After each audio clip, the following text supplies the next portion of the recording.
Pessoal, bom dia. Hoje nós iremos realizar aí o nosso terceiro e último encontro, né? E para a aula de hoje, os assuntos, né, que a gente que eu vou abordar aí com vocês, serão: primeiro a gente vai falar aí sobre férias, depois 13º salário, estabilidade provisória e rescisão do contrato de trabalho. Ontem, né, depois que eu falei com você sobre a folha de pagamento, na minha apresentação, eu até havia colocado a estabilidade provisória, mas ontem eu fui dar uma olhada no material e eu resolvi alterar a ordem, né, a sequência aí dos slides, porque como a estabilidade provisória, né, ela está ligada aí à questão da rescisão do contrato de trabalho, aí eu deixei para a gente estar falando sobre esse assunto antes da gente falar aí sobre a rescisão do contrato de trabalho, ok? Então, com relação às férias, eu coloquei, né, algumas questões que devem ser observadas aí no dia a dia pelos gestores, né, que está relacionada aí à legislação, né, e que pode impactar em algum problema dentro da empresa. Quando a gente fala em férias, também tem a questão aí dos prazos, né, legais, né, que estão previstos aí na legislação trabalhista, que a empresa ela tem que estar atenta. E como é uma informação, né, que geralmente é encaminhada, né, pelos gestores, né, para o departamento pessoal, então os gestores eles têm que ter uma atenção aí nessas questões relacionadas principalmente aos prazos. Então, as férias é um direito, né, que todo trabalhador ele tem. Esse direito ele vai ter após um período aquisitivo.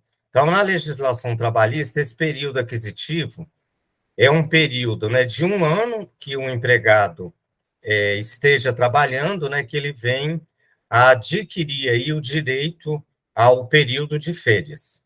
Então, para o empregado, né, ter direito às férias, ele tem que ter trabalhado no mínimo, né, um ano para poder ter direito aí a esse período de férias. O período de férias, né, ele é computado aí como tempo de serviço.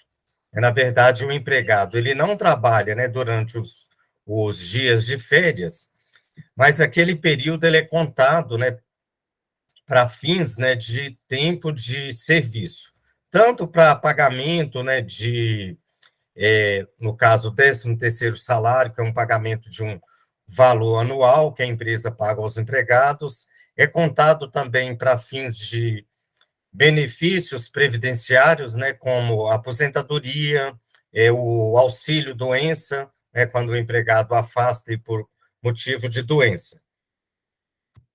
E na legislação trabalhista não existe, né, uma previsão que as férias, né, ela pode ser antecipada. Ou seja, para que a empresa, né, ela possa conceder aí as férias, ela tem que primeiro aguardar, né, o período aquisitivo daquele empregado, né, está completo para que ele possa ter direito ali ao período de férias.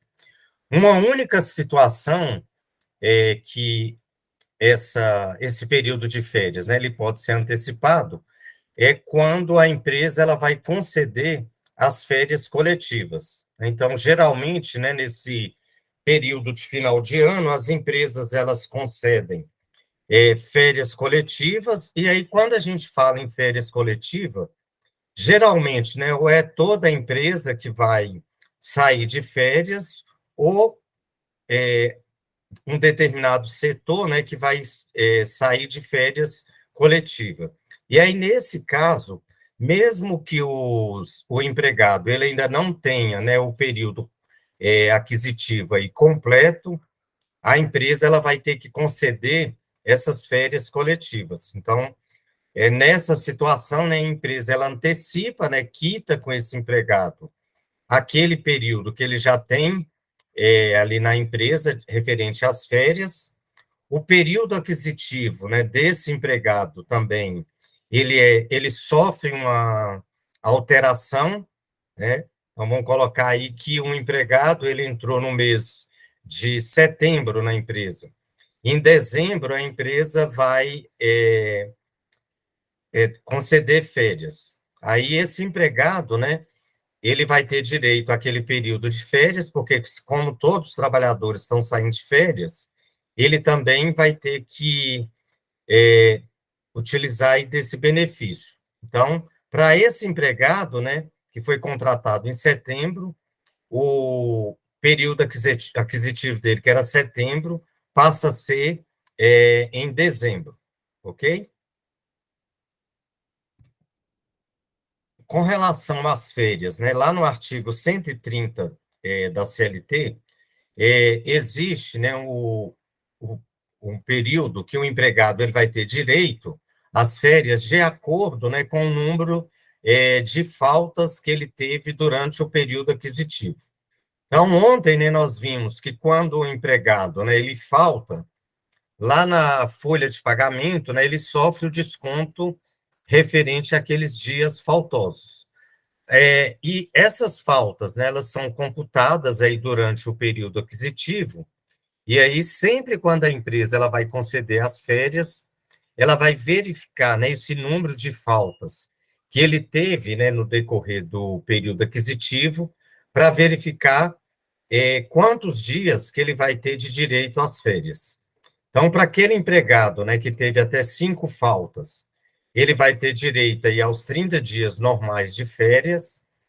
Já o empregado, né, que no decorrer aí do período aquisitivo teve de 6 a 14 faltas, ele vai ter direito a 24 dias corridos de férias, de 15 a 23 faltas.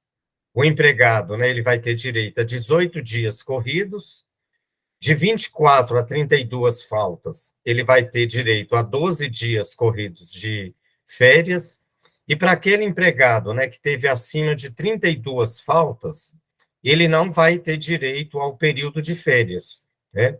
Aí, nesse caso, né, ele vai ter que trabalhar mais um ano para poder adquirir aí, né, o direito a esse período de férias.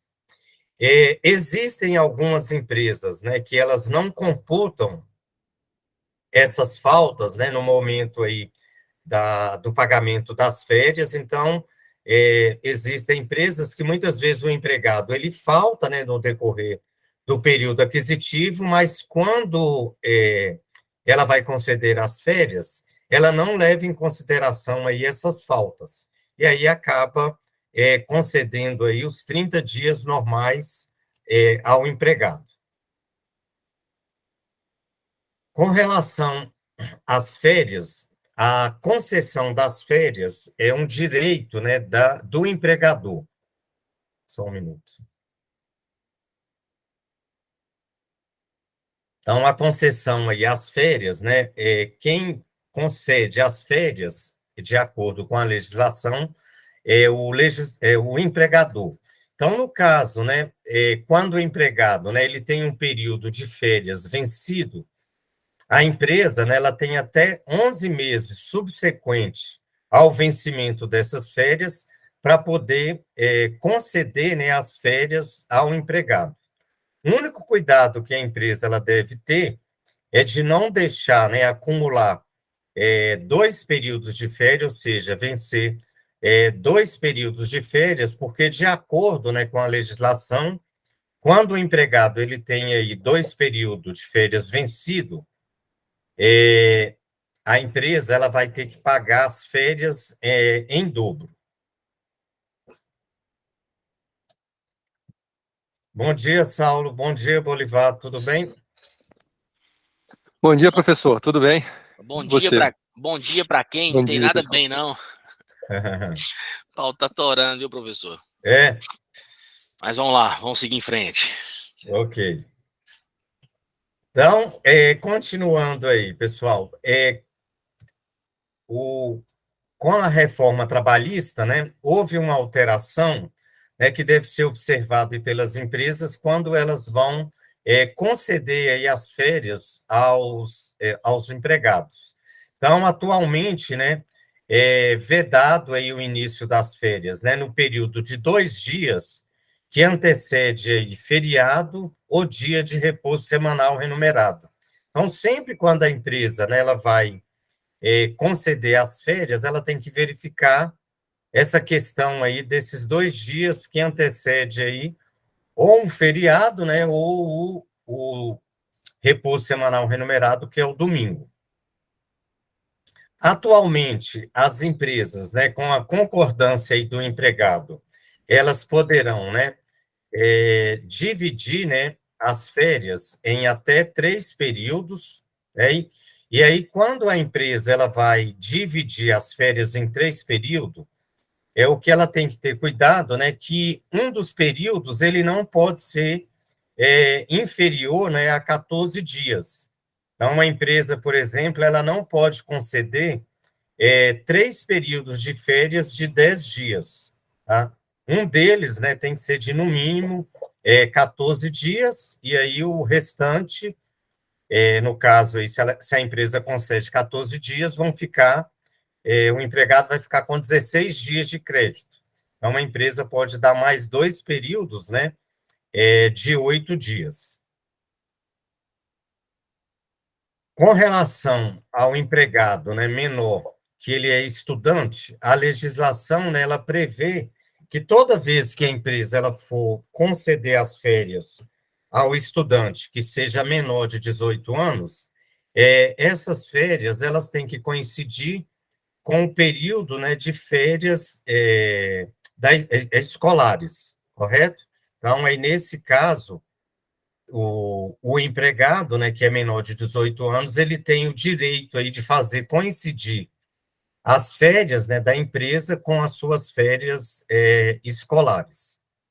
E quando na empresa existem membros, né, de uma mesma família, desde que não venha, né, a trazer nenhum prejuízo para a empresa, as férias elas devem ser concedidas no mesmo período, quando é solicitado ali pelos empregados.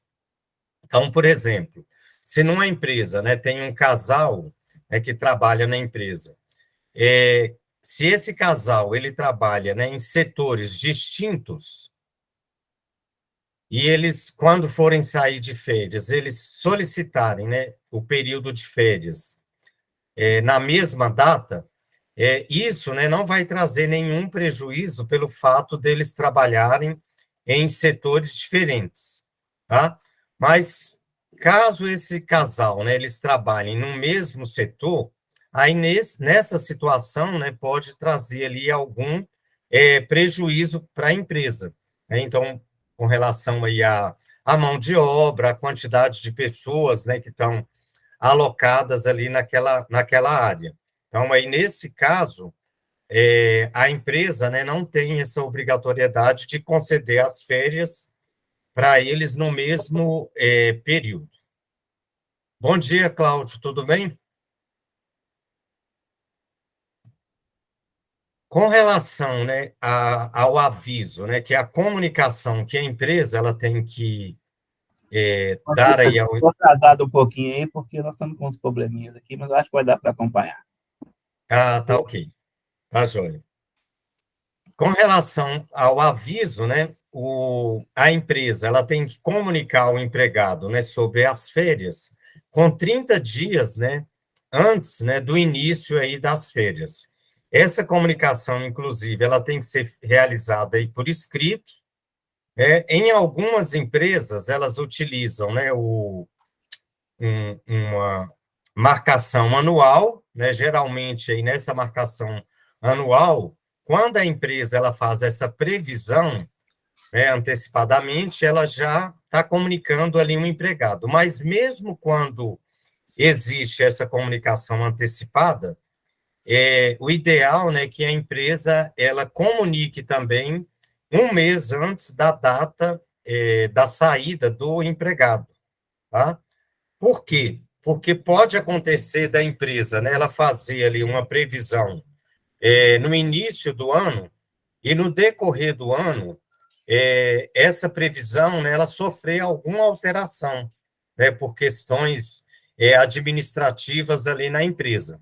Então, para não ter, né, problema aí inclusive para o empregado, o ideal, né, que com 30 dias antes, né, da data da saída, a empresa ela faça, né, ela formalize, né, essa comunicação aí ao empregado referente às férias.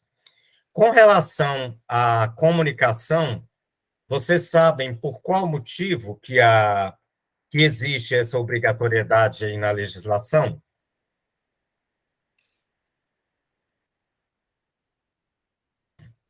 Não, professor. Essa obrigação, né, da empresa comunicar, né, o empregado às férias é porque, como o empregado, né, ele vai sair de férias, a empresa ela vai comunicar 30 dias antes para que ele possa, né, programar. Então, quando a gente fala em uma programação de férias, seria realizar, né, uma reserva de uma passagem para viagem, reserva de hotel, verificar, né, qual que é a programação que ele quer fazer ali durante aquele período que ele vai estar de férias. E aí, uma outra questão, né, que a empresa ela tem que ter cuidado, né, quando a gente fala em comunicação ao empregado, é que pode acontecer, né, da empresa ela comunicar ao empregado, né, com 30 dias de antecedência, e por alguma questão interna, essa férias ela tem que vir a ser cancelada. Então, cuidado, né, que a empresa ela tem que ter nesse momento, né, de um cancelamento, de um período de férias, né, que já foi previamente comunicado, é de verificar, né, se aquele empregado ele já não fez, né, por exemplo, uma reserva de um hotel, já não comprou um pacote de viagem, porque, de acordo, né, com a legislação, caso a empresa ela tenha comunicado as férias e ela venha cancelar, e esse empregado, né, ele venha sofrer algum prejuízo devido a esse cancelamento, aí acaba sendo de responsabilidade do empregador. Então, muitas vezes, né, o empregado ele já comprou uma passagem, já pagou uma reserva em um hotel, e aí ele já teve um custo, né, referente àquela programação, né, que foi comunicada para ele antecipadamente.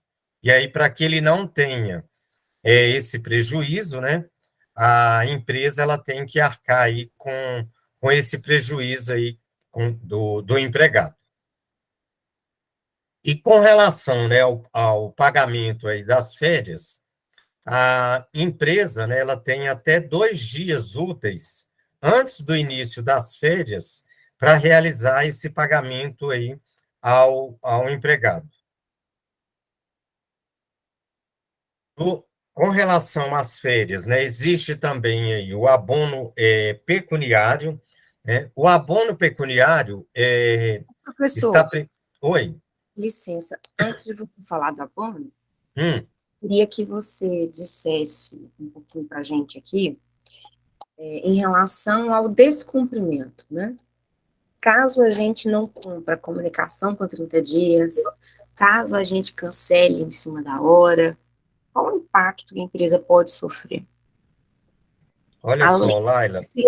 Além de ser responsável, né, por esse ponto que Uhum. você disse, que é os custos de uma programação que o colaborador já tenha feito. Correto. Olha só, Laila, além, né, dessa questão aí dos custos, né, quando a gente fala, né, em legislação trabalhista, todas as previsões, né, que estão inseridas aí dentro da legislação, elas são passíveis, né, de uma fiscalização por parte aí do órgão responsável, que pode ser o Ministério do Trabalho, a Previdência Social, e aí sempre, né, quando as empresas elas são fiscalizadas, e é verificado, né, que a empresa ela não está atendendo, né, o que está previsto ali na legislação, essa empresa, né, ela vai estar passível aí de uma autuação, né, que no caso seria uma multa. E aí, para cada situação, né, dentro aí da legislação trabalhista, existe uma multa estipulada. Então, quando eu falei lá na primeira aula com vocês, né, sobre a questão do E-Social, na verdade, né, eu até mostrei para vocês aí sobre essa nova ferramenta, né, digital que está sendo utilizada aí pelo governo, porque, como eu falei, hoje, né, esses órgãos, né, fiscalizadores, eles não precisam mais de estar indo até o empregador para poder aplicar uma sanção disciplinar.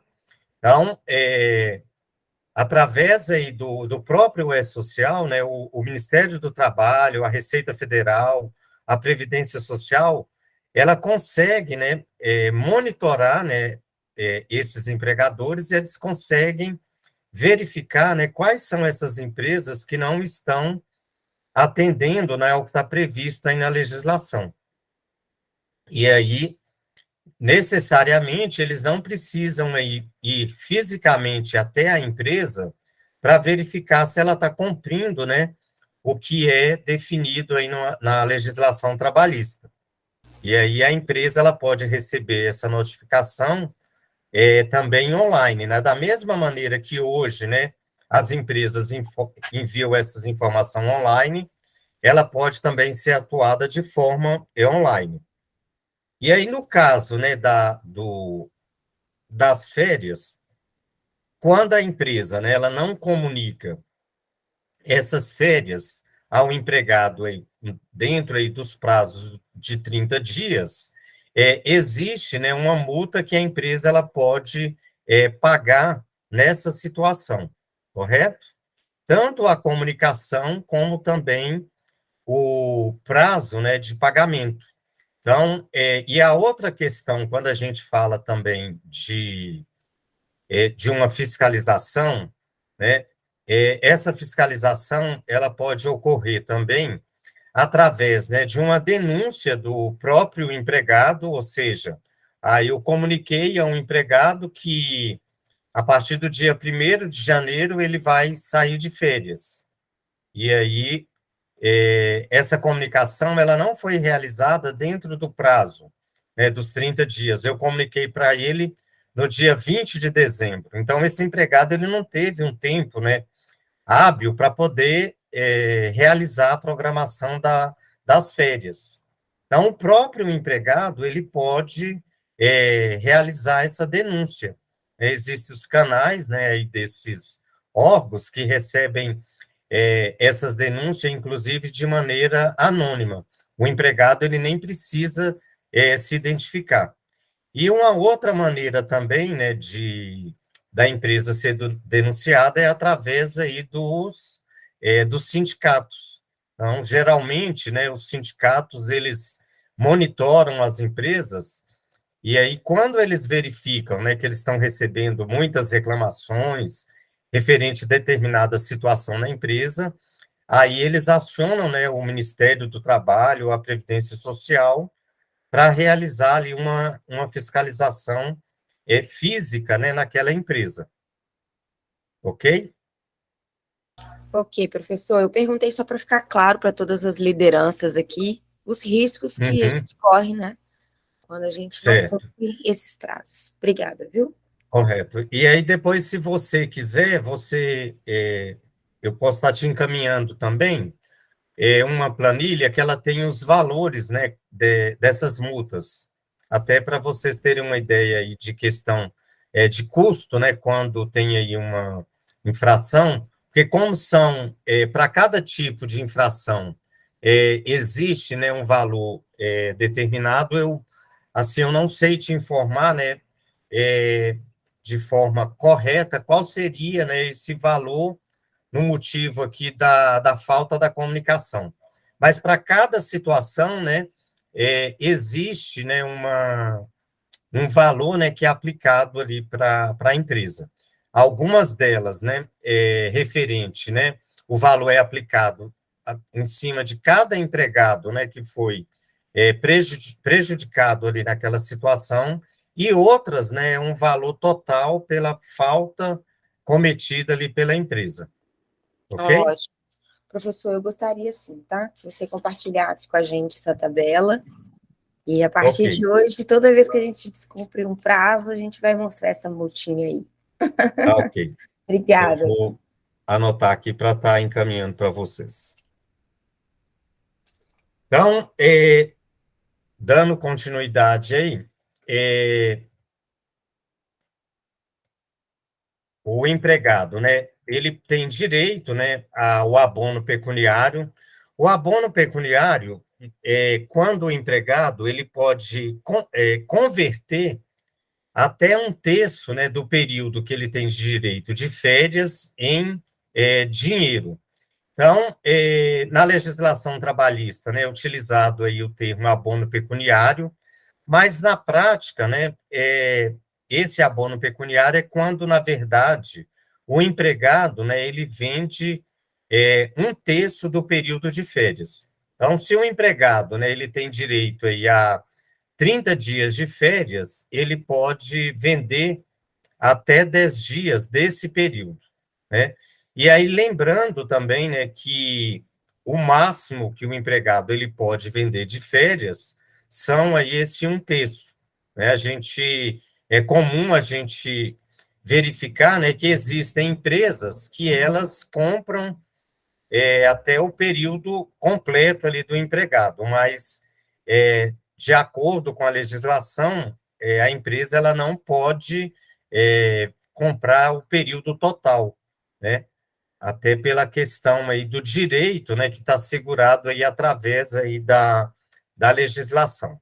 Para um empregado, né, ter direito aí a esse abono pecuniário, ele tem que comunicar à empresa por escrito, né, com 15 dias antes do vencimento do período aquisitivo das férias dele. Essa solicitação ela tem que ser realizada por escrito. E aí, quando o empregado, né, ele faz a solicitação, é um direito, né, que ele tem previsto aí na legislação. Então, a empresa, né, ela não pode negar aí essa solicitação caso ele tenha feito a solicitação dentro do prazo estabelecido em lei. Na ocasião das férias, né, a empresa ela pode também adiantar, né, a primeira parcela aí do 13º salário. Existem... Oi, Bolivar. A respeito aí do abono pecuniário, lá quando... Na verdade, acho que o pessoal sempre pergunta esse negócio que acaba dando essa confusão, mas o pessoal do DAP sempre orienta. Só reforçando aqui. Quando você divide as férias, tá? Você falou que pode dividir até em 3, né? Mas uma, isso, pelo menos, tem que ter 14, tá? Para ele pedir esse abono, esse abono é de 10 dias, né? Então, ou seja, sobram 20. 20 dias. 20. Então, se ele já tiver tirado 15, ele não pode pedir ele não poderia pedir o abono pecuniário? Aí, quando ele vai dividir as férias, ele tem que solicitar o abono no primeiro período, correto? Não sabia. Pois é, sempre no primeiro período, o abono tem que ser sempre no primeiro. Se ele tirar 5, vamos supor, ele tira 5, aí depois ele quer tirar 15, e no 15 ele pede esse abono, ele não pode mais vender os 10, aí ele tem que ser obrigado a tirar os outros 25. Não, aí se ele ainda tiver o saldo, né, que dê para ele vender os 10 dias, ele pode vender, correto? Mas aí ele vai sair, por exemplo, né, vamos colocar aí, um período, né, de 15 dias, outro de 5, e vai vender, no caso, 10 dias. Isso. Ok? Ok. Aí ele fica com saldo ainda de 20 dias. Tá, então se ele tirar 15, vamos supor, eu tirei 15 agora, não pedi o abono de 10.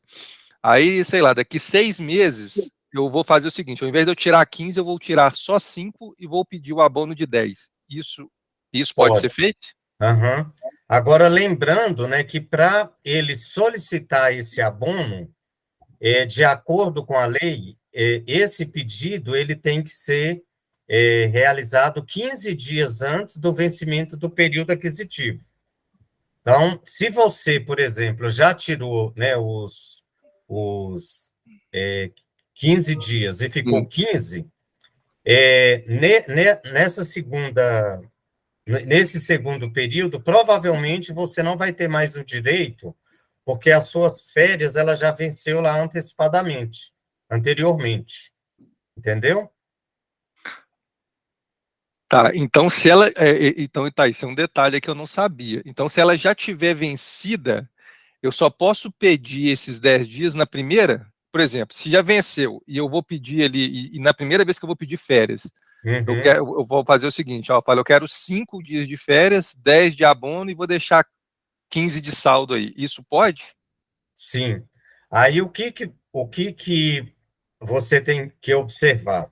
Quando você vai fazer essa solicitação do abono, lá na legislação, né, ela prevê que para o empregado ele ter direito, ele não pode pedir, né, quando a empresa já estiver concedendo as férias.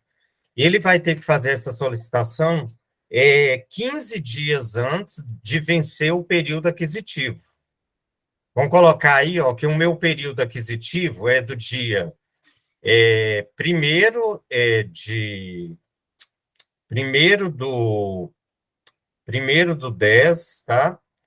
A 30/9, correto? Eu vou completar 1º do 10 de 2022 a 30/9 de 2023, que é quando eu vou completar um ano na empresa.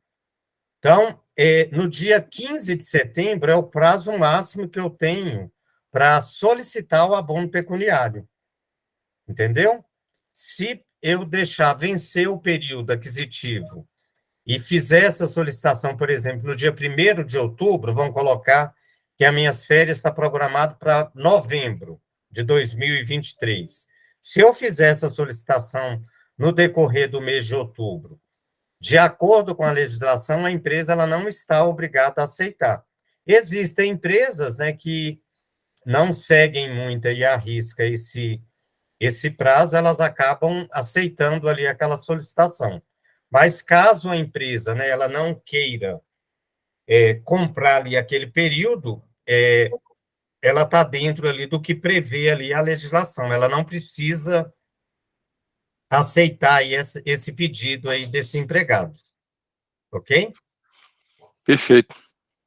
Então, quando a gente fala aí, né, quando você colocou aí da questão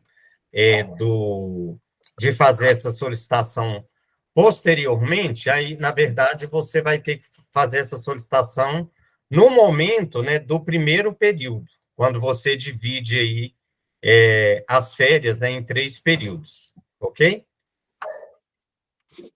O Cláudio parece que levantou a mão, e a Lucilene. Professor, Oi. Mas eu acho que quando você vai tirar as primeiras férias, aí, seguindo o Bolívar te perguntar, suponhamos que eu queira tirar 5 dias de férias e vender 10. Eu acho que não pode, não. Acho que eu tenho que tirar no mínimo 15 dias para marcar, para vender 10 dias. Na verdade, Cláudio, quando você tem, né, o período dos 30 dias, não interfere, entendeu? Porque, na verdade, quando o empregado, vamos colocar aí, quando o empregado ele vai tirar aí os 30 dias de férias, lá no recibo de férias ele vai estar recebendo, né, 10 dias de abono pecuniário e 20 dias do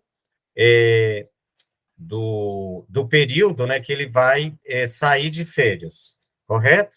Então, se ele tem, por exemplo, um período aí de 30 dias e ele quer tirar, na verdade, vender 5 dias, né, e sair só 5 dias, pode ser concedido dessa maneira. Pode ser concedido? Isso. A única questão, né, que tem que ser verificado é que no próximo período, né, que ele for sair de férias, ele vai ter que sair os 15 dias, porque a lei ela prevê, né, que entre os 3 períodos que tem que ser concedidos para eles, um deles não pode ser inferior a 14 dias. Não, ok? É porque eu acho que no nosso sistema ele não aceita, então é uma questão de sistema. Concorda, Talvez seja Rafael? a parametrização aí. A Lucilene até tinha levantado a mão, talvez ela vai falar sobre não, isso. tá ok. Então tá ok. Então. Oi, Lucilene. Bom dia. Bom dia. Uma das dúvidas que já surgiu, né, assim, decorrer da vida, e que eu ainda fico meio perdida, tá? Até às vezes eu fico assim, não, eu sempre falo o entendimento de que a pessoa, quando ela solicita as férias, ela solicita o abono, né? Já solicita as férias, solicita o abono pecuniário. Mas ocorre, por exemplo, pessoas que já tiraram férias, já tiraram, por exemplo, 10 dias. E aí ela chega para mim e fala assim, olha, ô Lu, eu quero tirar 20 dias, mas só que eu quero vender 10 dias. No meu entendimento, aí você me corrige, né? E eu peço até essa orientação aí, que é uma coisa que eu não trabalho muito com as férias, mas aí é uma coisa que eu preciso melhorar nessa questão de tirar essas dúvidas, né? Nesse caso, no meu entendimento é que a pessoa vai vender 1/3 de 20 dias. Não seria 1/3 de 20 dias? Porque ela já gozou de 10 dias. Na verdade, quando a gente fala em 1/3, Lucilene, é 1/3 daquele período aquisitivo, entendeu? Isso, esse mesmo. Então, na verdade, o período aquisitivo desse empregado, né, na verdade, ele tinha direito a 30 dias. Então, como a lei ela coloca que ela pode vender 1/3, ela pode vender 10 dias, correto? Sim. Aí, o cuidado, né, que vocês devem ter é o que eu falei aí para o Bolivar. É porque, como essa pessoa ela já usufruiu lá os 10 dias anteriormente, então, ela de acordo, né, com a legislação, o prazo que ela tinha para fazer essa solicitação, ele já passou. É porque a lei fala que o prazo, né, que o empregado tem para realizar essa solicitação à empresa é até 15 dias antes de vencer o período aquisitivo. Né? Sim. Então, se você já concedeu para esse empregado 10 dias, e aí quando ele vai gozar os 20 dias, ele solicita para você a venda dos 10 dias, aí nesse caso, se a empresa ela não quiser aceitar, ela pode recusar esse pedido, né? Porque esse período ele já até venceu, ele ainda não foi pago, correto? Sim, é o que quando eu vou responder essa pergunta, eu falo, olha, solicitação que fala na lei é exatamente isso, que a gente tem que solicitar quando for tirar o primeiro período. Né? Se a gente vai tirar 10 dias, você já solicita a venda do abono pecuniário de 10 dias. Não quando a pessoa já tirou e vai tirar novamente o restante, ele solicitar, porque senão fica muito bagunçado, até para nós, departamento pessoal, ficar controlando essas coisas, né? Isso. Essa questão, inclusive, né, de divisão de férias, né, é uma questão que as empresas, né, que foi inserida aí na legislação, que, na verdade, para as empresas, principalmente para a área de departamento pessoal, não é uma questão muito boa, porque vocês vão ter que ficar administrando. O empregado ele ainda tem 20 dias de férias, ele só tirou 10. Vocês vão ter que ter o cuidado, né, de esses 20 dias ele tem que estar tirando dentro daquele período, né, dos 11 meses subsequentes. Porque, eu vou pagar 20 dias para o empregado após ter vencido já o segundo período. Aí, esse saldo que ele tem, a empresa vai ter que pagar em dobro, entendeu? Sim. Porque deixou vencer ali os 2 períodos. Exatamente. Então, é mais um controle, né, que vocês vão ter que realizar internamente aí no departamento pessoal. Um outro curso que eu fiz, ele já tinha, por isso que me veio muito essa dúvida, porque falou exatamente essa forma que eu te disse, né? Que a pessoa tirou 10, quando ela foi tirar os outros 20, ela solicitou o abono pecuniário. Então, ele falava que a gente poderia conceder um terço daquele período, daqueles dias restantes, né? Das férias. Mas só que aí eu sempre fico nessa dúvida, será que realmente é dessa forma que a gente deve fazer? Porque fica muito confuso para o departamento pessoal controlar esse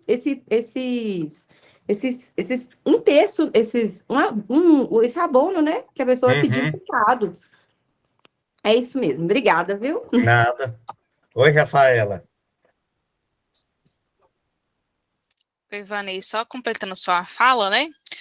Esse controle do departamento pessoal é feito, né? Em questão desses prazos, e antes de vencer o período aquisitivo do colaborador, uns 3 meses antes, a gente disponibiliza para o gestor, né? Falando, olha, gestor, aquele funcionário está para vencer o período aquisitivo, orienta a agendar as férias, respeitamos também o prazo do E-Social, né, de 45 dias, então esse controle a gente faz, né, e sinaliza, né, sinaliza para o gestor, para o funcionário, tá? Ok, ótimo. Ô, pessoal, só deixa eu viajar aqui. Começou com o Bolivar falando daquele jeito lá, depois o Cláudio entrou, depois a Lucilene falou aí, bagunçou o trem todo aqui. É isso mesmo que a gente faz, né, Paulo? Só bagunça. Nossa. Qual que é a sua dúvida, Saulo? Cabeça já não tá boa depois da noite de hoje, mas essa bagunça aqui é o seguinte. Então, se eu tirei 15 dias, depois eu não posso pedir 10 e tirar 5. Se você tiver feito a solicitação lá no primeiro período, sim. Não fiz, né? Eu tirei Aí 15. Não. Tirei 15. Fiquei com saldo de 15. Por que você não pode fazer a solicitação? Porque, conforme a legislação, a previsão, né, que essa solicitação do abono ela seja feita 15 dias antes do vencimento do período. E esses 15 dias que você vai tirar posteriormente, ele já venceu lá atrás. Você não tirou os 30 dias, correto? Mas o período ele já se encontra vencido. Aí você teria que ter feito essa solicitação lá no início. Hoje, né, as empresas, só para dar um exemplo aí para vocês, lá na escola, onde eu trabalho, né, nós vamos sair de férias coletivas agora em dezembro. E em novembro, a escola ela nos encaminhou, né, a informação aí sobre os 10 dias de férias coletivas, e aí nessa informação, né, eu tenho que marcar para a escola, né, quando eu vou tirar os outros 20 dias e se eu vou solicitar o abono. Então, nesse primeiro momento que eu sinalizo para a empresa, né, o que eu vou fazer com aquele restante do saldo que eu tenho. Então, aí eu vou ter, por exemplo, 20 dias para tirar no ano de 2023. Aí eu já informei lá na empresa que eu não vou vender férias e eu vou tirar esses 20 dias no mês de julho. Mas eu tenho colegas lá que vão tirar 10 dias agora em dezembro, e no mês de julho eles vão vender 10 e tirar 10. Correto? Não, porque hoje, no nosso sistema não tem essa opção. Entendeu? Sim. Então, o que eu quero dizer é o seguinte, talvez não é a legislação, é a questão como o portal nosso hoje está parametrizado, entendeu? Então, o que eu quero dizer é o seguinte, eu fui lá no portal hoje, eu tenho que informar quantos dias você quer? 15 dias. Pronto. Quer abono? Quer abono? Se eu marcar que eu quero abono lá, hoje, que é o que eu sei, automaticamente eles me pagam quando eu tiro aqueles 15 dias. Entendeu? Eu não tenho essa opção de falar assim, eu quero receber esse abono no próximo período. A Rafa pode me corrigir que se existir essa possibilidade, tá? Ô, Tem, Rafa, Rafa? pode até pegar meu caso aí de exemplo. Eu acabei de lançar minhas férias, pedi 5 dias, não coloquei opção de abono, porque eu falei assim, ó, no próximo período eu vendo, eu tiro o restante, né, os 20 dias, os 10 dias e vendo 10. Uhum. Aliás, eu tiro 15 e vendo 10, né, Não porque pode, agora eu tô tirando só 5. Você vai ter que tirar tudo, Rony, não pode. Pois é. Aí pode usar o meu caso aí de exemplo. Não, mas a Rafa tem a solução para nós. Falei, Rafa. Então, hoje a gente pratica o seguinte: a gente vende o abono, né? No caso, o abono pecuniário, quando você usufrui os 20 dias. Então, a gente só tem essa regrinha aí, entendeu? Agora, a questão do... Eu posso até verificar, né, com a equipe de férias, se tem as opções, se tirar, né, 5 dias e fracionar as férias. Mas hoje, que eu sei, né, que a gente só vende o abono se gozar os 20 dias. Entendeu? Das férias. Então, no meu caso, estaria ok, Rafa. Eu estou gozando 20, né? Tirei 5. E vai vender quantos dias, Roniele? 10 dias. Ele só vende o abono no primeiro dia, no primeiro gozo de férias, entendeu? Então, na verdade, Então, gente, eu acho que uma coisa importante é a gente, de fato, aqui, né, o DP, conferir as regras dos sistemas, mas a gente também fazer uma revisão do processo, mostrando para vocês o que pode ser feito, que realmente essa questão de venda traz muita dúvida, tá? Até para a gente não delongar o assunto de férias, a gente não comprometer o restante dos assuntos aqui que o professor vai trazer.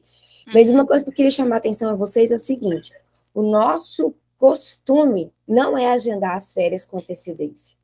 Então, uma coisa que o professor está dizendo aqui é, quando ele sinaliza antes de virar o próximo período, ele poderia vender. Então, se nós fizéssemos o agendamento, eu faço 10, depois, no mesmo momento, eu já entro e programo os outros 20, é uma coisa. A questão é que a gente hoje não faz assim. Hoje a gente tira 10 e deixa para tirar os outros 20 lá na frente. Então, eu estou entendendo que é sim o sistema, mas também o prazo no qual a gente põe as solicitações no portal, tá? Mas vamos pegar aqui depois, né, essa gravação, todas as dúvidas levantadas, e o DP vai revisitar tanto o processo quanto o portal para dar uma posição para vocês, tá bom? Uma posição melhor e definitiva. E aí, se vocês tiverem alguma dúvida também, Rafaela e Laila, aí vocês podem estar me encaminhando, e a gente levanta aí as questões junto e verifica qual que é a melhor solução aí para vocês. Tá ok? Ótimo, obrigada, professor. Nada. Então, podemos continuar, pessoal? Com relação, né, ao período aí de férias, o empregado, né, ele também pode solicitar, né, o adiantamento da primeira parcela do 13º salário, né, na ocasião aí das férias. E, se não me engano, existe uma previsão, acho que é nos Sindados, né, Rafaela? Que o empregado ele pode fazer essa solicitação.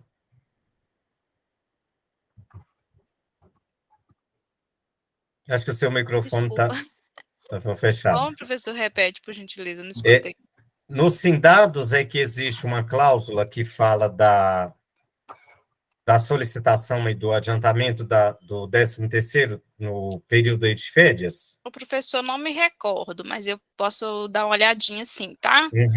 Aí, no final do treinamento, eu repasso. Ok. Mas a questão aí desse adiantamento, né, já existe uma previsão, né, na própria legislação trabalhista, e ela pode ser reforçada, né, na própria convenção coletiva. Para um empregado, né, ele ter direito a esse adiantamento da primeira parcela, existe também, né, um prazo que ele tem que fazer essa solicitação. Ou seja, a lei, né, referente aí ao 13º salário, ela diz que a primeira parcela do 13º salário, ela pode ser paga, né, entre os meses de fevereiro até o dia 30 de novembro. Então, para que o empregado, né, ele venha ter direito a receber essa primeira parcela, né, na ocasião aí das férias, ele tem que fazer essa solicitação, né, por escrito à empresa até o dia 31 de dezembro, tá? Existem convenções coletivas, né, que ela traz até uma cláusula, eu não me lembro agora, porque quando eu li aí as duas convenções coletivas que vocês me enviaram, tanto a convenção do Sintel quanto do Sindados, numa delas, né, fala sobre essa questão e do adiantamento. Mas nessa cláusula, né, ela inclusive fala que, apesar de ser obrigatório o pagamento, né, o empregado ele pode abrir mão. Então, ou seja, muitas vezes numa convenção coletiva tem a previsão, né, que toda vez que a empresa vai pagar as férias, ela tem que antecipar aí a primeira parcela. Mas, ao mesmo tempo, ela dá o direito, né, ao empregado de informar para a empresa que ele não tem um interesse no recebimento aí do 13º na ocasião aí das férias, ok? Com relação ao parto, né, durante aí as férias, não existe nenhuma previsão, tá, na legislação trabalhista. O que geralmente, né, é feito é quando a empregada ela sai de férias e no decorrer das férias, né, essa empregada ela tem um parto, aí o período de férias ele é suspenso, tá? E a empresa ela vai conceder a licença maternidade, e aí aquele período, né, de férias que ficou faltando, né, para finalizar o período de férias dessa empregada é concedida, né, após o retorno dela da licença maternidade. Oi. Eu estava vendo aqui, o Parece mandou os 3 arquivos aí, né? Mandou, né? Beleza, mandei e-mail para ele. Só Oi. não mandou na nossa grupo, na nossa página, não. Oi? Fecha o áudio pra gente, Flávio. 8h51. Vai copiar às 9 horas. Eu pensei que ele estivesse falando vai comigo. copiar às 9 horas, 8h58 agora. Aí, quando for assim, Rodrigão, Cláudio. vou te falar aqui. Cláudio. Não entra no servidor, não, que eu vou estar lá, só porque senão você vai derrubar a gente aqui. Só para me te. Deixa eu fechar aqui, eu tava Acho que quem marcou a reunião consegue mutar ele aí, não consegue, não? Não tem problema, não. Você consegue mutar ele aí, não, Rafa? Eu, assim, não tem problema, não. já me divulgou. O agendamento foi feito pelo link. Não tinha problema, não. Não tô conseguindo, não. Peraí. Beleza. Na verdade, ele chega lá em D, lá na pasta Connect D, você consegue. Consegui. Obrigada, professor. Qualquer coisa a gente volta com o áudio dele. Então, pessoal, com relação... Professor, só para justificar um pouquinho, né? Nós estamos com um problema no servidor de banco de dados aqui, nós estamos desde ontem à noite tentando restabelecer, então a gente está com todo o serviço da Montreal parado desde ontem, então está um pouco meio conturbado aqui, então a gente pede desculpa aí, tá? Tá. Ok, tranquilo. A outra questão aí, com relação às férias, né, é que quando o empregado, né, ele sai de férias e ele tem aí algum problema de saúde, né, no decorrer ali do período de férias, as férias dele, né, não sofrem nenhuma alteração. Então, ele continua, né, de férias, finalizado o período de férias. Se esse empregado, né, ele não tiver em condições de retornar ao trabalho, aí ele apresenta o atestado médico a partir daquela data do retorno, correto? E após os 15 dias, se ele ainda não tiver, né, em condições de retornar, aí é que inicia, né, o auxílio doença, né, que é concedido aí pela Previdência Social. E com relação, né, às férias em dobro, é o que eu falei anteriormente, né, que quando a empresa ela deixa vencer, né, 2 períodos de férias, o empregado ele vai ter direito às férias em dobro. Só que quando a gente fala, né, férias em dobro, algumas pessoas entendem que o empregado, né, ele vai ter direito ao período dele dobrado. Na verdade, quando a legislação, né, ela cita aí férias em dobro, somente, né, a parte financeira. Ou seja, se eu tenho um empregado, né, que ele venceu 2 períodos de férias, quando ele for sair, né, ou seja, quando a empresa for conceder esse primeiro período, ela vai pagar para ele com o valor, né, do salário dele dobrado. Mas aí ele tem direito aos 30 dias normais aí de férias, ok? Com relação às férias, pessoal, mais alguma dúvida que vocês gostariam de estar verificando? Pode ocorrer aí no dia a dia aí de vocês? Não? Então, o próximo assunto aí que a gente vai estudar é referente aí ao 13º salário, tá? O 13º salário, né, é um benefício que está previsto lá na Constituição Federal, tá?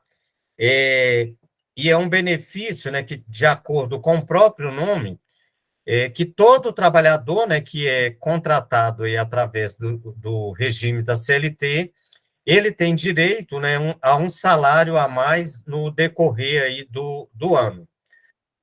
Uma outra questão, né, que a gente sempre ouve muito com relação aí a esse benefício do 13º salário, é que esse benefício, né, ele vai acabar.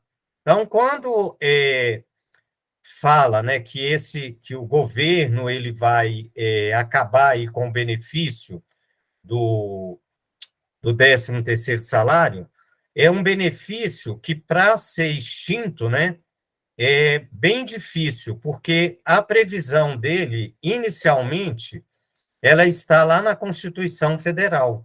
E a nossa Constituição Federal ela é de 1988. Então, para mudar, né, para alterar aí, para que esse benefício ele seja extinto, tem que ser alterado, né, primeiro a Constituição Federal. E aí é uma questão, né, que não se altera aí de um dia para o outro, correto? Então, muitas vezes a gente recebe aí algumas informações sobre o 13º salário, né, mas geralmente são fake news aí que são enviados aí por outras pessoas, correto? Então, o 13º salário, ele é devido, né, a todos os empregados que são contratados aí através do regime da CLT, tá? O valor que a empresa vai pagar ao empregado é a remuneração devida a esse empregado no mês de dezembro, tá? E aqui o cuidado, né, que a empresa ela deve ter é que pode acontecer, né, no decorrer do ano, da empresa ela tem um empregado, né, que no decorrer do ano ele tinha um determinado cargo, e aí, no final do ano, a empresa ela resolve promover esse empregado.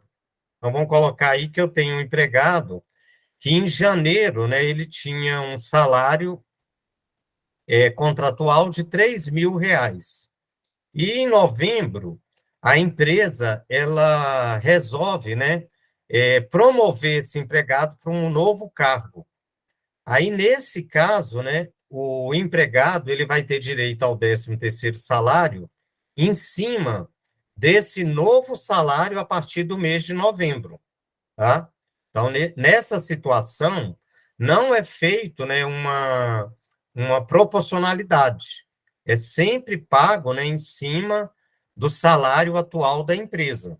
Então, nessas situações aí, né, até vocês aí, no caso aí dos gestores, quando vocês tiverem, né, que promover, né, um empregado, quando for próximo aí ao final do ano, o ideal é ter verificar essa questão do custo, né, que ele vai gerar aí para a sua área. Porque muitas vezes ele trabalhou de janeiro a novembro com um salário de 3.000, e aí em dezembro a empresa promoveu o salário dele de 3.000 passou para 8.000 reais. Aí, nesse caso, ele vai receber o 13º salário em cima dessa nova remuneração dele do mês de dezembro, ok? O valor, né, que o empregado ele tem direito aí a receber referente ao 13º salário, ele pode ser integral ou proporcional. Integral é quando o empregado ele trabalha, né, todos os meses do ano, como é um benefício anual. Se ele trabalhou de janeiro a dezembro, né, ele vai ter direito a 12 dozeavos de 13º. E aí, quando esse empregado, né, ele é contratado no decorrer do ano, para cada mês trabalhado, ele vai ter direito a 1 dozeavos de 13º salário. E para que ele tenha direito, né, a esse 1 dozeavos, ele tem que ter trabalhado no mês, no mínimo 15 dias, tá? E aí é outra questão também que deve ser observado, né,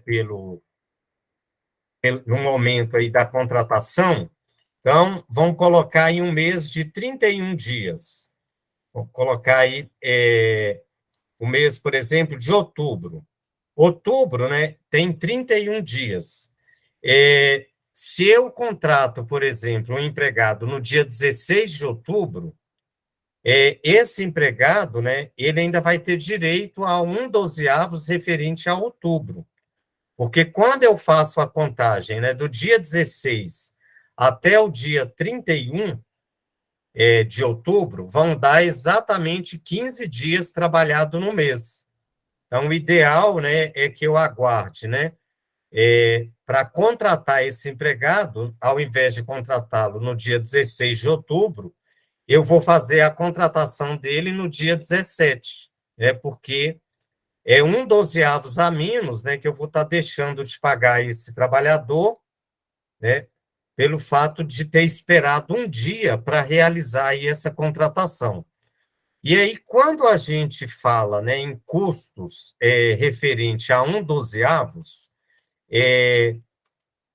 quando a gente faz essa avaliação, né, referente a apenas um empregado, esse custo, né, ele não onera muito a empresa, tá? Mas quando a gente faz um levantamento aí de janeiro a dezembro, né, esse custo ele pode onerar muito, né, a folha de pagamento ali da empresa.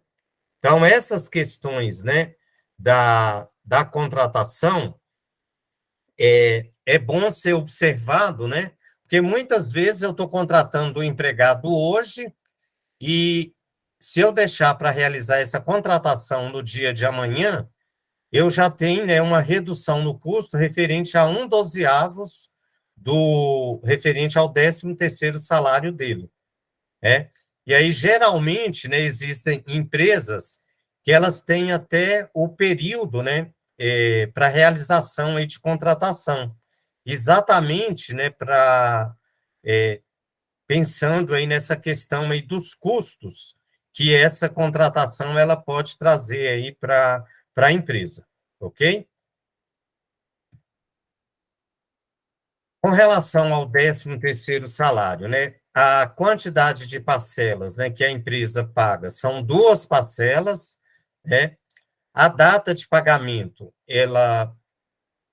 a data de pagamento ela é realizada a primeira parcela até o dia 30 de novembro e a segunda parcela até, no máximo, dia 20 de dezembro. Quando a empresa, né, ela faz a opção do pagamento, né, em uma única parcela, essa parcela ela tem que ser paga até o dia 30 de novembro. Ou seja, a empresa ela vai pagar o 13º esse ano em uma única vez. Aí a empresa ela deixa para realizar esse pagamento no dia 20 de dezembro. Aí, nesse caso, a empresa ela está fazendo o pagamento em atraso, tá? Porque existe, né, uma previsão lá na legislação trabalhista que ela fala, né, que a primeira parcela é até o dia 30 de novembro e a segunda até o dia 20 de dezembro. Nessa primeira parcela, que é pago até dia 30 de novembro, a empresa ela vai verificar, né, o valor da remuneração do mês anterior aí desse empregado, tá? No pagamento da primeira parcela, a empresa não realiza, né, nenhum desconto, né, não, o empregado não vai sofrer o desconto, nem do INSS, nem do imposto de renda, mas a empresa ela vai realizar, né, o depósito do FGTS sobre esse valor pago aí da primeira parcela. A segunda parcela, a empresa ela vai verificar, né, todas as verbas, né, que compõem aí o valor do 13º salário do empregado, e aí nessa segunda parcela, a empresa realiza os descontos, né, que é o desconto do INSS, o desconto do imposto de renda, o desconto, né, do adiantamento da primeira parcela que foi paga no dia 30 de novembro, e sobre o restante, né, que ela está pagando em 20 de dezembro, a empresa ela vai realizar o depósito também do FGTS.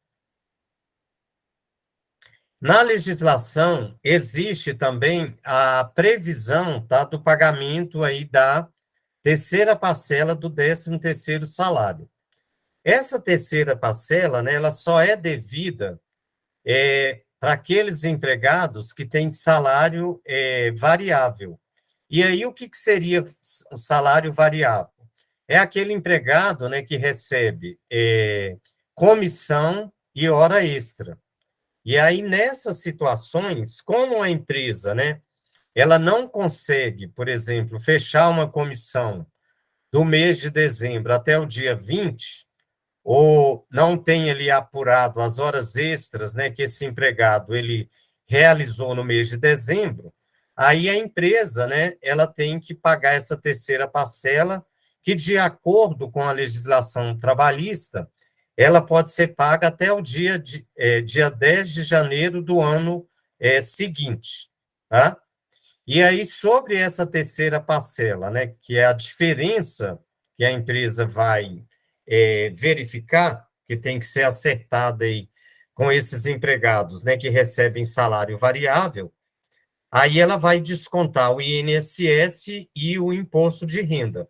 E sobre o valor também dessa diferença que está sendo paga, a empresa ela vai realizar o depósito do FGTS. Como eu falei, né, anteriormente, o empregado, né, ele pode solicitar também o pagamento da primeira parcela na ocasião aí das férias. E para ele solicitar esse pagamento aí na ocasião das férias, ele tem que fazer a solicitação até o dia 31 de janeiro do ano corrente. Com relação ao auxílio-doença, o empregado, né, que no decorrer do ano ele é afastado por auxílio-doença, aquele período que ele está afastado, ele não vai ter direito ao 13º salário. Então, vamos colocar aí que eu tenho um empregado, né, que ele está na empresa desde janeiro. E aí, no decorrer do ano, esse empregado ele ficou afastado por auxílio-doença durante 4 meses. Aí, quando a empresa for realizar o pagamento, né, do 13º salário, ele vai ter direito somente a 8/12, porque aqueles 4 meses que ele ficou afastado, ele recebeu diretamente pela Previdência Social. Na verdade, o empregado ele não deixa de receber o 13º, mas é de responsabilidade, né, da Previdência Social realizar esse pagamento. Já com relação ao empregado, né, que afastou aí por auxílio acidente de trabalho, ele também recebe, né, durante o período do afastamento pela Previdência Social, mas na legislação está previsto, né, que nessa situação do acidente de trabalho, a empresa ela tem que solicitar, né, ao empregado que ele apresente o recibo, né, do valor que ele recebeu da Previdência Social.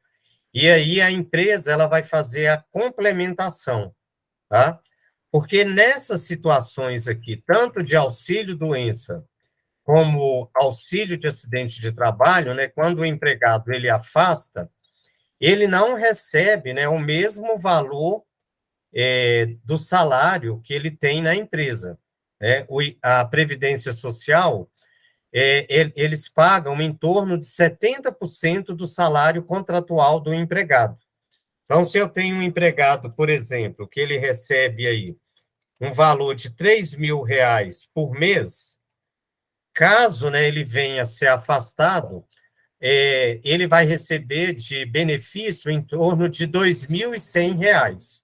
E aí, nesse caso aqui do acidente de trabalho, né, como a legislação ela entende que a empresa ela tem uma corresponsabilidade, a empresa ela tem que fazer aí essa complementação, ok? Com relação ao 13º salário, pessoal, alguma dúvida? Oi, Rafaela. Era só para complementar, que você tinha me perguntado referente ao 13º nas férias, né? Voltando lá nas férias, lá não está previsto no nosso CT, tá? Ah, tá. É só na CLT mesmo. Ok. Ah, então ok. Agora, pessoal, a gente vai ver aí os dois últimos assuntos. Primeiro, a gente vai falar, eu vou falar para vocês aí sobre a estabilidade provisória e depois a gente vai falar sobre rescisão do contrato de trabalho. A estabilidade provisória, né, é uma garantia de emprego que geralmente, né, o empregado tem devido, né, a uma determinada situação, tá?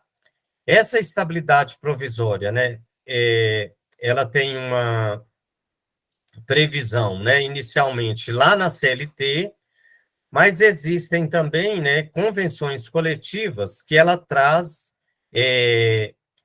um período aí de estabilidade diferente do que está previsto na legislação trabalhista, ou seja, que está previsto na CLT.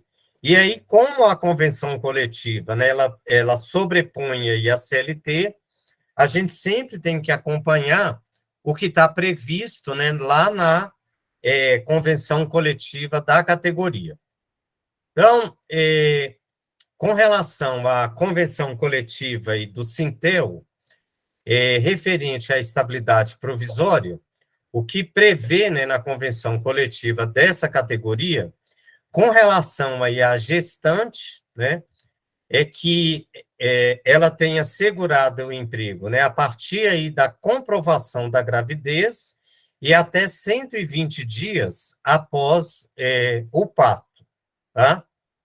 O trabalhador, né, que está próximo aí a se aposentar, né, ele tem garantido aí o emprego, né, durante o período de 12 meses, né, que antecede a data dele ter direito aí à aposentadoria integral ou proporcional. Nessa situação aqui, né, o empregado, ele tem que comunicar à empresa, né, que ele está solicitando, né, junto aí à Previdência Social, esse benefício aí da aposentadoria. Então, obrigatoriamente, para ele ter aí essa estabilidade, ele tem que ter previamente, né, avisado aí ao empregador, né, porque a empresa ela não tem como receber aí essa informação da Previdência Social, ok? Já no caso dos Sindados, né, que é a outra convenção coletiva aí que vocês utilizam, a gestante, né, ela tem aí a garantia no emprego, né, a partir da comprovação da gravidez e até 90 dias, né, após o término da licença maternidade. No caso do auxílio doença, né, quando o empregado ele afasta, né, por auxílio doença pela Previdência Social, ele tem aí o prazo de 180 dias, né, desde que o empregado tenha, no mínimo, 3 meses de serviço, né, e ele tenha afastado, né, no mínimo 30 dias contínuo. Então, ele vai, após o retorno dele, né, do auxílio doença, ele não pode ser dispensado dentro desses 180 dias, que são 6 meses, tá? Já no caso do acidente de trabalho, né, lá na convenção coletiva, a previsão é a mesma da CLT. Então, ele tem, né, 12 meses aí de estabilidade, que é contado a partir da data do retorno dele ao trabalho.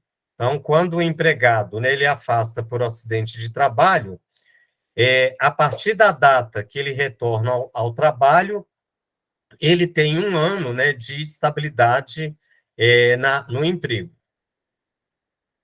Outras situações aí que o empregado, né, ele pode vir a ter a estabilidade no emprego, no caso aí dos dirigentes sindicais, eles têm uma estabilidade a partir, né, da candidatura dele, né, lá no sindicato, e até 1 ano após o final do mandato. E os empregados, né, que são eleitos aí para o cargo da CIPA, eles têm direito, né, desde o registro, ele tem essa estabilidade desde o registro da candidatura e até 1 ano após o final do mandato dele ali como cipeiro. Lembrando, né, que no caso da CIPA, é somente aquele empregado, né, que é eleito, aquele empregado que é indicado, né, pelo empregador, ele não tem direito aí a essa estabilidade. Oi, Laila.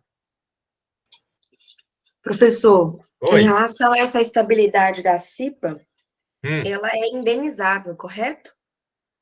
Se eu quiser fazer o desligamento, eu posso indenizar os dias de estabilidade. Na verdade, ô Laila, vai depender muito, tá, do entendimento do juiz, né, que vocês forem tentar fazer aí esse acordo com o empregado, tá? Porque quando a gente fala, né, em estabilidade no emprego, tá? A estabilidade ou garantia no emprego, os legisladores, né, eles entendem que essa estabilidade ela não está ligada à questão aí financeira, tá? Ela está ligada ao direito, né, que o empregado tem ao trabalho, tá? Até para poder ilustrar aí para você, eu já tive uma situação de uma ação, né, trabalhista, que uma empregada, ela foi demitida, né, da empresa. No momento da demissão, essa empregada, ela não comunicou, né, para o médico do trabalho que ela estava grávida. Aí ela foi desligada, e aí depois de 3 meses, ela entrou com uma ação na Justiça do Trabalho. E aí, nessas audiências, né, que nós tivemos lá na Justiça do Trabalho, a empresa, ela estava colocando à disposição dessa empregada o cargo dela, ou seja, ela poderia voltar, né, para a empresa. Mas a empregada, ela estava sendo bem categórica, que, na verdade, ela não tinha interesse em retornar ao trabalho. Ela, na verdade, ela queria ser indenizada, né, daquele período, né, que na época daria aí 14 meses de indenização, que eram os 9 meses da gravidez, mais 5 meses, né, após o nascimento da criança. Aí, o juiz, né, por várias vezes, né, informou para ela que a empresa estava colocando à disposição dela a vaga, e ela informava, né, que ela não queria voltar para o emprego, que ela queria a indenização referente àquele período. Aí o juiz encerrou a audiência, né, e posteriormente ele deu a sentença favorável à empresa. Né? Então, na verdade, essa empregada, né, ela não teve o direito à indenização, mesmo tendo uma previsão aí na legislação, porque quando se fala em garantia, né, do emprego, é a garantia ao trabalho, e não na questão aí financeira. Então, pode acontecer, por exemplo, né, no caso aí, quando você vai desligar, né, um empregado da CIPA, o correto, né, é que a empresa ela faça esse acordo junto à Justiça do Trabalho. Então, vai depender muito do juiz daquela vara, né, trabalhista ali, que vai acompanhar ali aquela audiência, tá? Porque tem alguns que eles são bem categóricos, eles não aceitam a indenização, eles querem que o empregado, né, ele retorne ali ao trabalho, correto? Então, pode Correto, acontecer. mas quando você diz fazer esse acordo, é fazer previamente, antes do desligamento?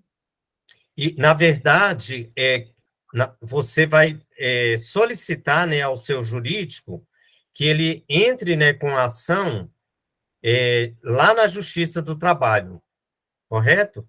Por quê?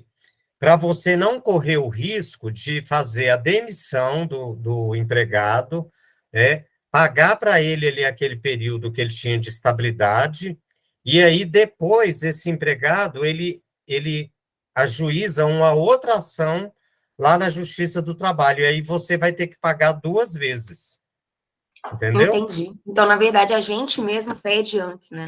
A gente que entra. Isso. Você tem aí um empregado, né, que ele tem uma estabilidade, e ele vai, a empresa quer fazer o desligamento dele. Nunca faça esse desligamento, né, sem ter o acompanhamento, né, do seu jurídico, se possível, né, pede também aí um acompanhamento do sindicato da categoria, correto? E o ideal é que esse acordo ele seja realizado lá na Justiça do Trabalho, porque na Justiça do Trabalho você consegue solicitar a extinção, né, do contrato de trabalho. E aí, a partir do momento que você fez esse acordo lá na Justiça, ele não tem mais direito a questionar nada da empresa. Aí você fica mais segura, ok? Ok, obrigada, professor. Nada. Então, pessoal, agora a gente vai entrar aí no último assunto aí do nosso treinamento, né, que é a rescisão do contrato de trabalho. Então, com relação aí à rescisão do contrato de trabalho, né, eu trouxe para vocês algumas situações, né, que devem ser observadas aí pelos gestores, né, no momento aí do desligamento aí do empregado, né, do colaborador. E aí, quando a gente fala, né, de rescisão do contrato de trabalho, esse momento, né, ele é um momento, né, que tanto os gestores, né, quanto o pessoal da área de RH e departamento pessoal tem que ter um cuidado, né, um zelo, né, nesse desligamento, até porque ele traz, né, para o empregado, né, alguma insatisfação. Muitas vezes o empregado não estava esperando ali por aquela rescisão contratual, às vezes ele é surpreendido ali por aquela demissão. Então, existem algumas questões, né, que são previstas aí na legislação, mas além da questão aí do que está previsto na legislação, é a maneira, né, como a gente vai tratar, né, esse empregado nesse momento que muitas vezes para ele acaba sendo um momento mais delicado, correto? Então a gente tem que ter aí também ver aí também o lado humano aí do empregado nesse momento aí do desligamento, até para que não venha, né, causar nenhum problemas futuros, né, em questão aí, de um passivo trabalhista aí para a empresa, ok? Então, a rescisão do contrato de trabalho, né, ele é o fim do vínculo jurídico, né, daquela relação de emprego entre o empregado e o empregador, né, esse fim do vínculo aí, ele pode acontecer, né, tanto por iniciativa do empregado, quanto por iniciativa da empresa, tá? As parcelas, né, que vão ser devidas aí ao empregado, elas vão variar de acordo, né, com o contrato que foi firmado com o empregado e o motivo do encerramento, ou seja, o motivo do desligamento, né, desse empregado da empresa. No momento do desligamento, né, existe um prazo, né, que a empresa ela tem para realizar, né, o acerto das verbas rescisórias aí com o empregado. Atualmente, né, a empresa ela tem até 10 dias contados a partir do término do contrato para realizar esse pagamento ao empregado.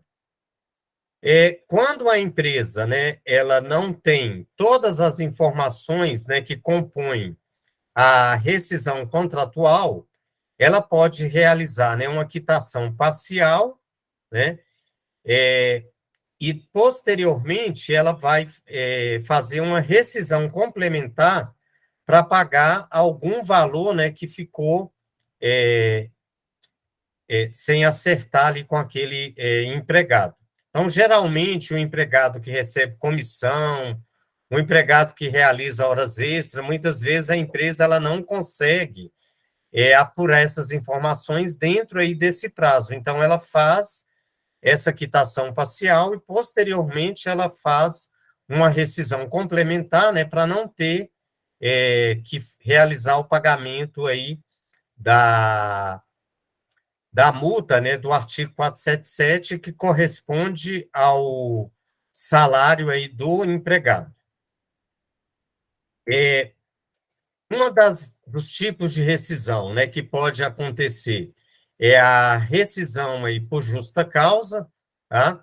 Sempre que a empresa, né, ela for demitir aí um empregado por justa causa, o ideal é que antes dela rescindir esse contrato, ela verifique, né, se ela não está agindo aí com rigor excessivo, né, antes dela optar também pela rescisão por justa causa, existe, né, as medidas punitivas, que são as medidas disciplinares, né, que a empresa pode utilizar aí nessas situações, que é a advertência e suspensão, tá?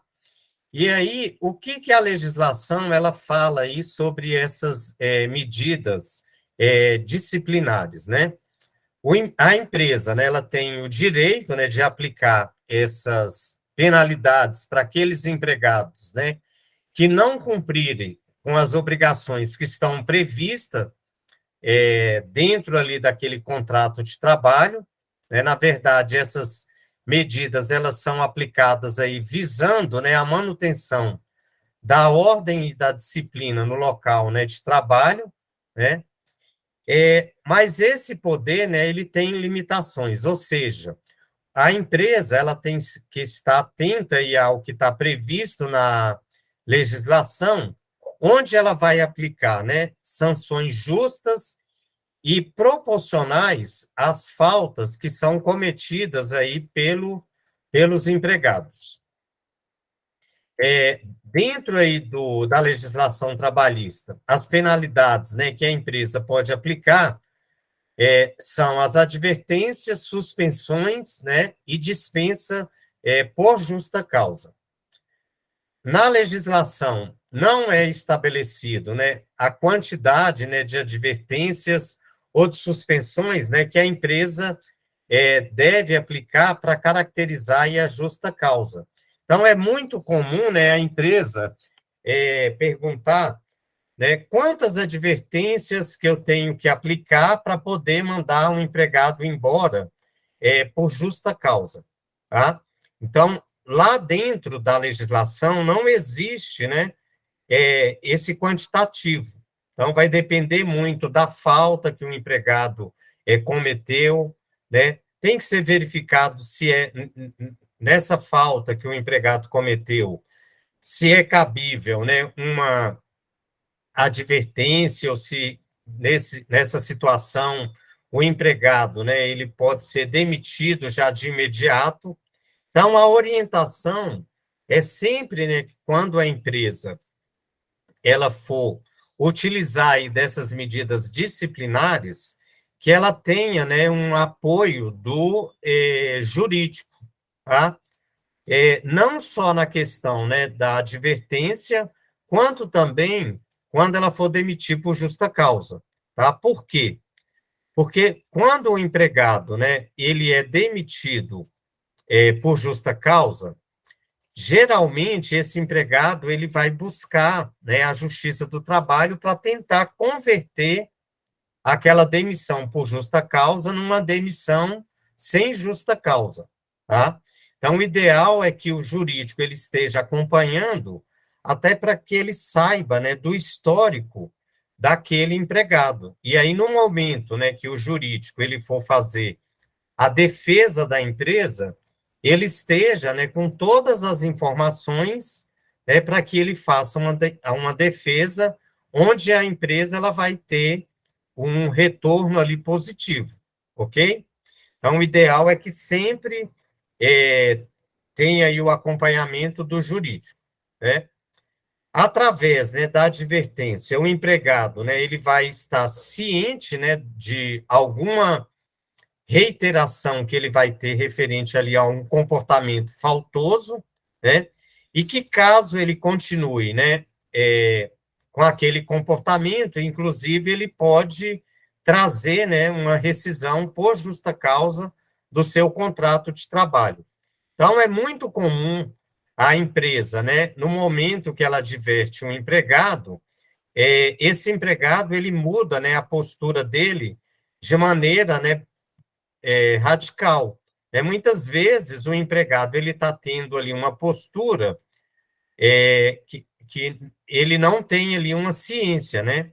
E aí, quando a empresa dá essa advertência, é como se a empresa estivesse dando um feedback para ele, né? E aí, após essa advertência, ele acaba mudando ali aquele comportamento, né? Então, por isso que em determinadas situações, o ideal é que a empresa ela dê aí uma advertência, ao invés, né, de tomar aí uma atitude que seja mais rigorosa, ok? Com relação a essas medidas disciplinares, alguma dúvida, pessoal? Não, professor. Não, até agora não. Ok.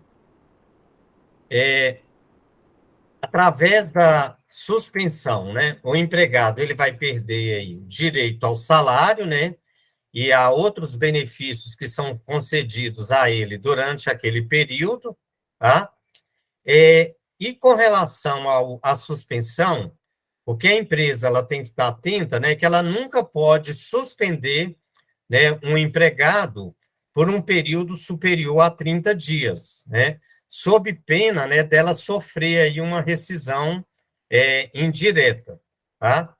Então, nesse caso aí da suspensão, a empresa ela pode suspender o empregado por 1, 2, 5, 10 ou 30 dias, de acordo, né, com o ato faltoso que ele tenha cometido ali na empresa. Lembrando, né, que essa penalidade ela não poderá ultrapassar aí dos 30 dias.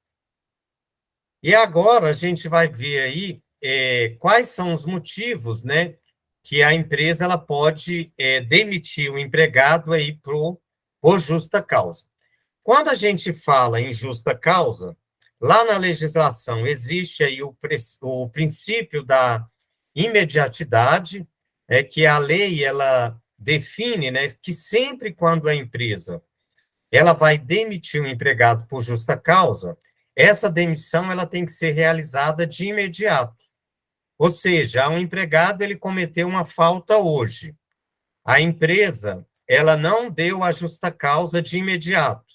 Aí, depois de um determinado período, a empresa resolve rescindir esse contrato por justa causa. A lei ela entende, né, que não pode ser realizada a demissão por justa causa, porque ela entende que, como a empresa deixou passar esse período, é como se a empresa tivesse desculpado esse empregado pela falta que ele cometeu.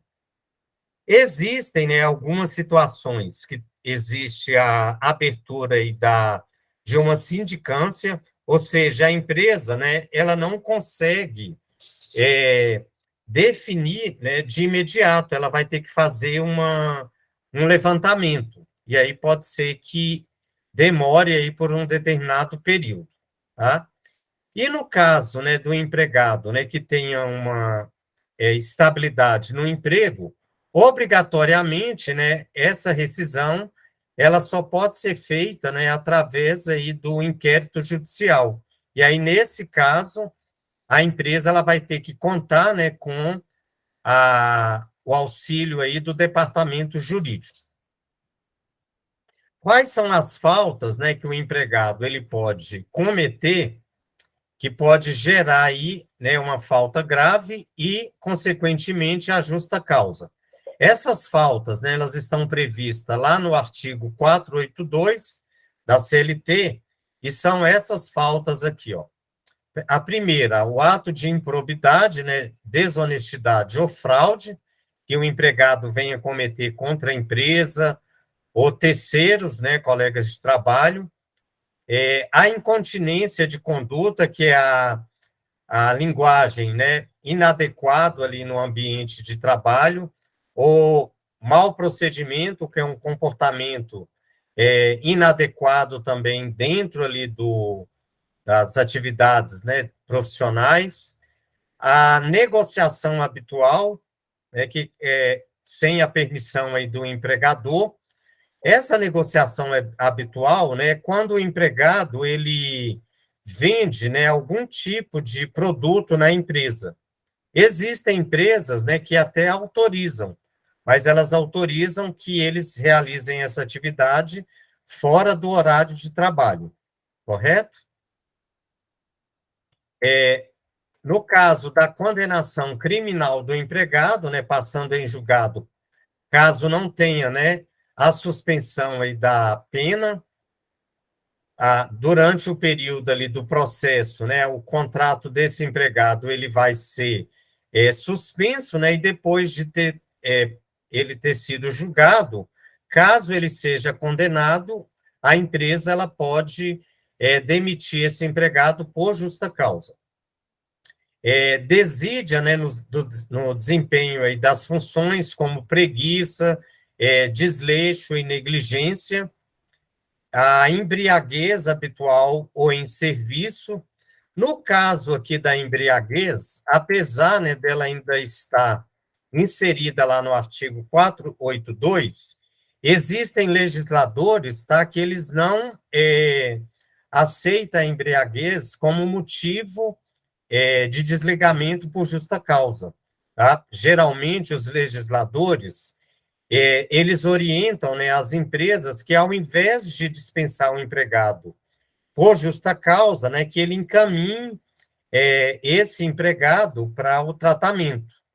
Mas nessa questão aqui da embriaguez, geralmente, né, o empregado ele nem sempre está disposto a realizar esse tratamento. Então, nessa situação, o ideal, né, é que a empresa ela faça a dispensa sem justa causa, para não ter problema, né, posteriormente aí com esse empregado lá na Justiça do Trabalho.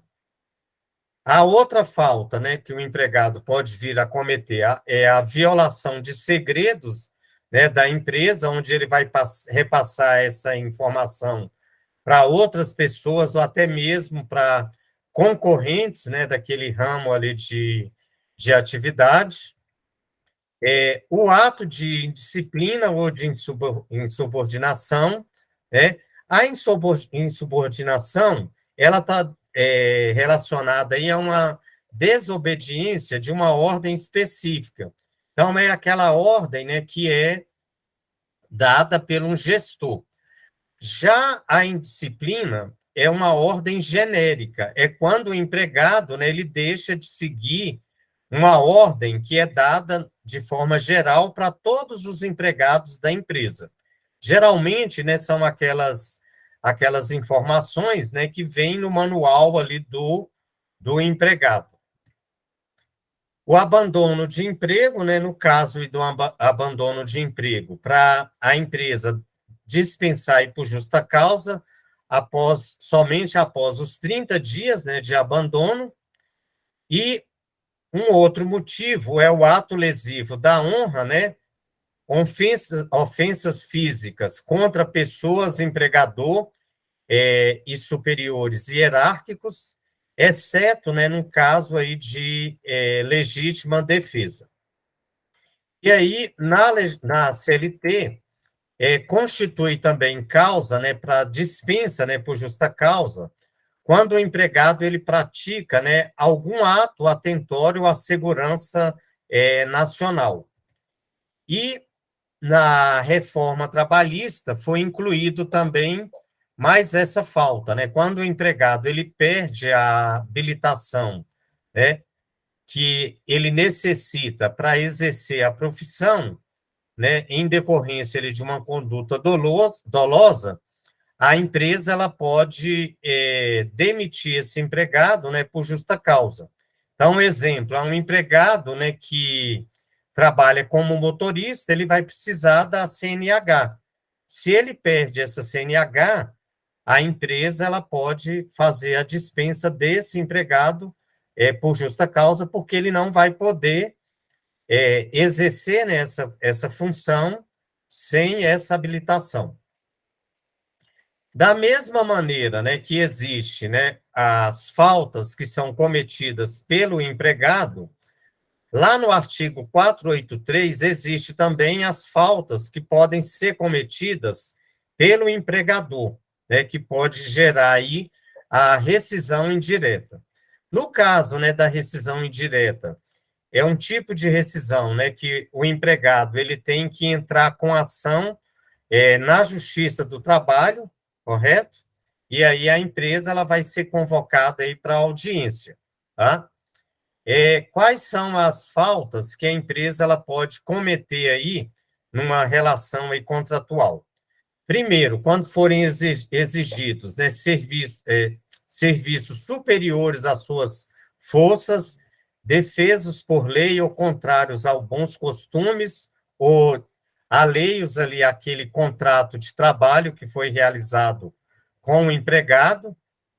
Quando o empregado, né, ele for tratado pelo empregador por seus superiores hierárquicos com rigor excessivo, então, né, nessa segunda falta aqui, né, não é só o empregador, tá?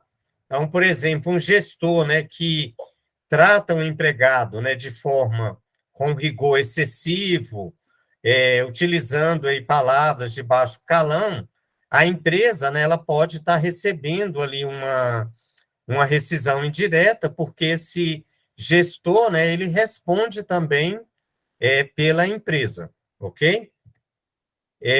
O empregado, né, correr perigo manifesto de mal considerável, então é quando a empresa ela coloca em risco a vida ali do empregado, tá? Não cumprir, né, o empregador as obrigações previstas, né, dentro do contrato de trabalho, praticar o empregador ou seu preposto contra o empregado ou pessoas da família, ato lesivo aí de honra, ofender fisicamente, né, salvo em caso aí de legítima defesa, o empregado, reduzir as horas de trabalho, afetando aí de forma sensível o valor do salário recebido aí pelo empregado, e quando tiver de desempenhar obrigações né, legais que são incompatíveis com a continuação do seu trabalho. Atualmente, na reforma trabalhista, né, existe a rescisão aí consensual. Essa rescisão consensual é aquele famoso acordo, né, que existia antes da reforma trabalhista, que não era legal, né?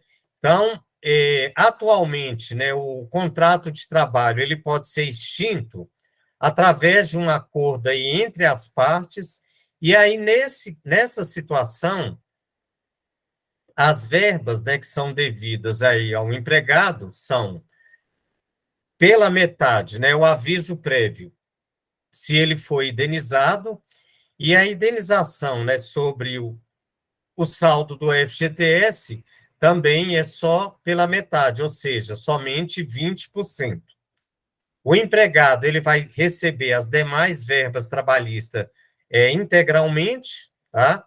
E nessa modalidade de rescisão, o empregado ele vai poder movimentar apenas 80% do saldo que ele tem no FGTS.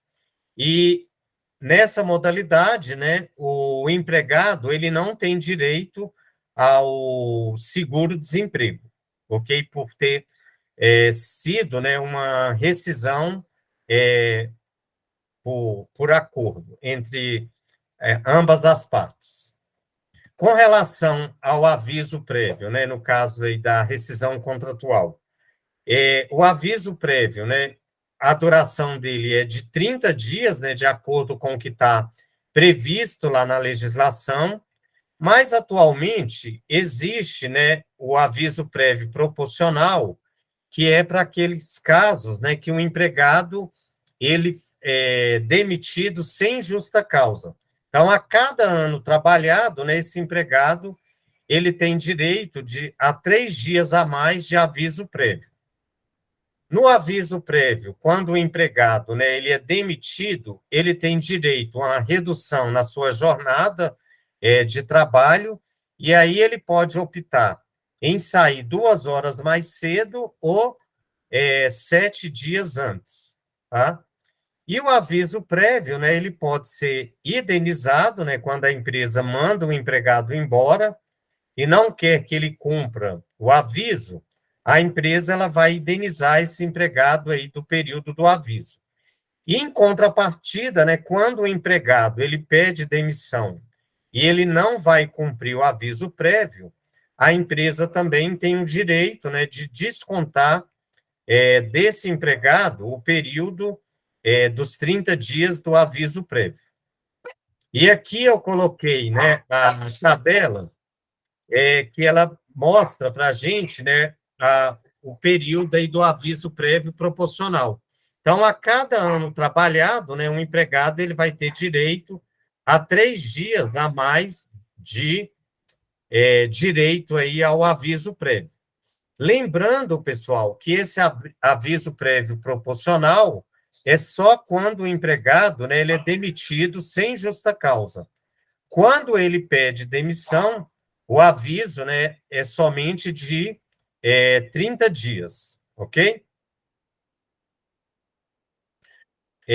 Com relação ao aviso prévio, durante o período do aviso prévio, caso o empregado, né, ele tenha algum problema de saúde e ele seja afastado, né, pelo INSS, esse aviso ele vai ser interrompido, o empregado ele é afastado, e aí quando ele retornar, né, da licença doença, a empresa ela dá continuidade aí no aviso daquele empregado. Existe também aí a reconsideração, que é quando, né, o empregado ele pede demissão e ele solicita, né, o cancelamento do aviso prévio. E pode acontecer também essa reconsideração quando a empresa ela demite, né, um empregado e no decorrer do aviso ela quer reconsiderar ali aquela demissão. Então, esse aviso, né, ele pode ser cancelado, né? ele só não pode ser cancelado depois, né, que é feito aí o acerto, né, das verbas rescisórias. Oi, Rafaela. Ô, professor, só uma dúvida. Ah. No caso, se eu coloco o meu colaborador de aviso, né? Ele tem um prazo, por exemplo. Eu quero reconsiderar. Um dia antes de finalizar o aviso, tem esse prazo legal ou não? No caso aí desse prazo, Rafaela, na verdade, a reconsideração ela pode ser feita até no último dia do aviso, tá? Aí, o que não pode acontecer o empregado, né, ele pediu demissão e lá no final do aviso, no 30º dia, ele resolve solicitar o cancelamento. Aí tem que verificar primeiro, né, se o RH já não fez ali a rescisão contratual. Porque muitas vezes o RH ele faz essa rescisão até uns dias antes, né? Porque tem um prazo para o acerto, o prazo para o envio para o E-Social. Caso já tenha feito ali a rescisão contratual, aí não tem mais como cancelar, porque você já encaminhou essas informações, né, lá para o E-Social.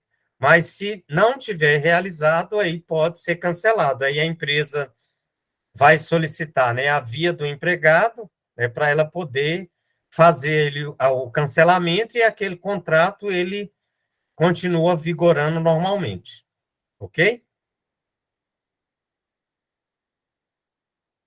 E aí, pessoal, a última questão é que durante, né, o período aí do cumprimento do aviso, caso o empregado, né, ele venha cometer alguma falta grave, que são aquelas faltas que estão previstas lá no artigo 482, aí a empresa, né, ela pode rescindir, né, o contrato do empregado e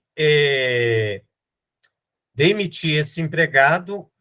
Na verdade, ele pode cancelar o aviso, né, e fazer a demissão por justa causa, correto?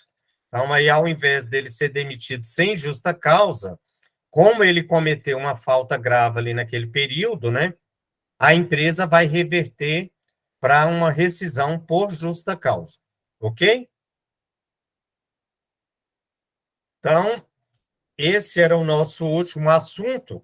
Aí eu gostaria de saber se vocês têm aí alguma dúvida referente aí à rescisão do contrato de trabalho.